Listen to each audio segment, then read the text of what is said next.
बिहार की राजनीति और समाज में आरक्षण हमेशा से एक बड़ा मुद्दा रहा है। जातीय संतुलन, महिलाओं की भागीदारी और प्रदेश के युवाओं के रोजगार की सुरक्षा को लेकर सरकार लगातार नीतियां बनाती रही है।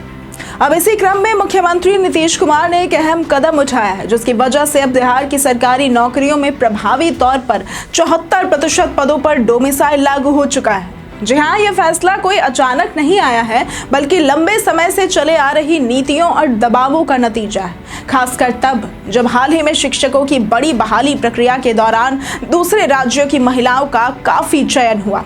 विधानसभा में इस पर सवाल उठे और सरकार पर दबाव बढ़ा कि महिलाओं के आरक्षण को भी बिहार की मूल निवासी महिलाओं तक सीमित किया जाए। बस इसी के बाद कैबिनेट ने ये निर्णय लिया है। सबसे पहले तो यहाँ ये समझना जरूरी है कि बिहार में पहले से ही 60% आरक्षण जातीय और आर्थिक आधार पर लागू है। अति पिछड़ा वर्ग के लिए 18%, अन्य पिछड़ा वर्ग के लिए 12%, अनुसूचित जाति एससी के लिए 16%, अनुसूचित जनजाति यानी कि एसटी के लिए 1%, तो वहीं ओबीसी महिलाओं के लिए अलग से 3% लागू है। आर्थिक रूप से कमजोर वर्ग के लिए 10%, तो कुल मिलाकर ये 60% सीटें हो जाती हैं। अब इन आरक्षित पदों पर पहले से ही बिहार का डोमिसाइल लागू था, यानी कि इन पर केवल बिहार के मूल निवासी ही आवेदन कर सकते थे। 2016 में नीतीश सरकार ने एक ऐतिहासिक फैसला लिया था कि सरकारी नौकरियों में महिलाओं के लिए 35% क्षैतिज आरक्षण, यानी इन पर केवल बिहार के मूल निवासी ही आवेदन कर सकते थे। अब इसके अलावा नीतीश सरकार ने एक ऐतिहासिक फैसला भी लिया था, सरकारी नौकरियों में महिलाओं के लिए 35% तक का क्षैतिज आरक्षण। इसका सीधा मतलब ये था कि आरक्षण वाली और सामान्य दोनों तरह की सीटों में 35% पद महिलाओं के लिए सुरक्षित होंगे।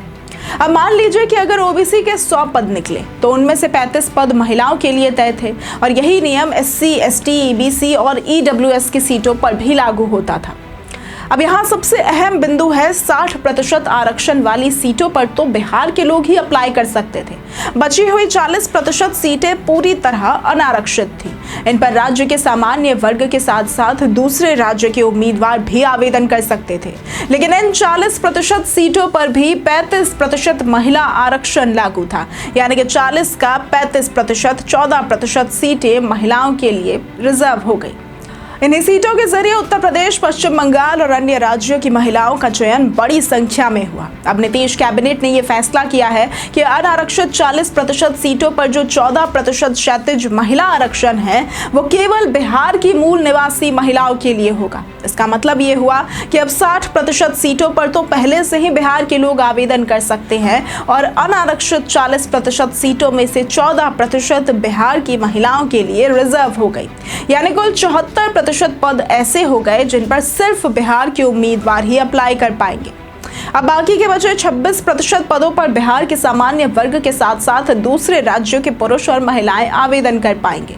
बिहार की 3 चरणों वाली शिक्षक भर्ती प्रक्रिया में देखा गया कि दूसरे राज्यों की महिलाओं का बहुत बड़ा चयन हुआ। बिहार सरकार पहले से ही महिलाओं को पंचायती राज संस्थाओं में 50% आरक्षण देकर उन्हें सशक्त बनाने के कदम उठा चुकी है। ऐसे में राजनीतिक दबाव और सामाजिक संतुलन को ध्यान में रखते हुए सरकार ने ये संशोधन किया है।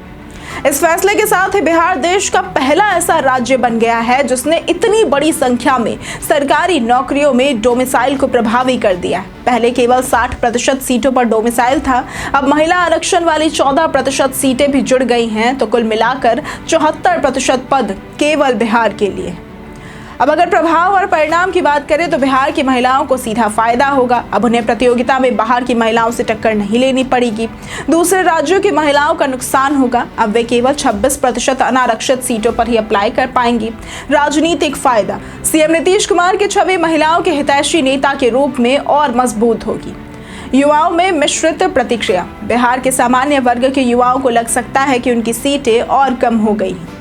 कानूनी चुनौती की संभावना, जैसे पहले जातीय आरक्षण को हाईकोर्ट ने रद्द किया था, वैसे ही इस फैसले को भी चुनौती दी जा सकती है। बिहार सरकार का ये कदम न सिर्फ महिलाओं के लिए बल्कि राज्य के युवाओं के लिए भी एक बड़ा बदलाव है। अब सरकारी नौकरियों में बाहर से आने वाले उम्मीदवारों की संख्या काफी कम हो जाएगी। हालांकि इस फैसले पर कई तरह की बहस भी होगी, जैसे कि क्या यह निर्णय वास्तव में बिहार के युवाओं को ज्यादा अवसर देगा या फिर यह सामान्य वर्ग की नौकरियों को और सीमित कर देगा। अगर गणित देखें तो पहले से 60% आरक्षण वाली सीटें बिहार के लिए थी, अब अनारक्षित 40% में से 14% भी बिहार की महिलाओं को मिल गया, यानी कि 60 प्लस 14 74% सीटें अब बिहार डोमिसाइल के तहत हो गई।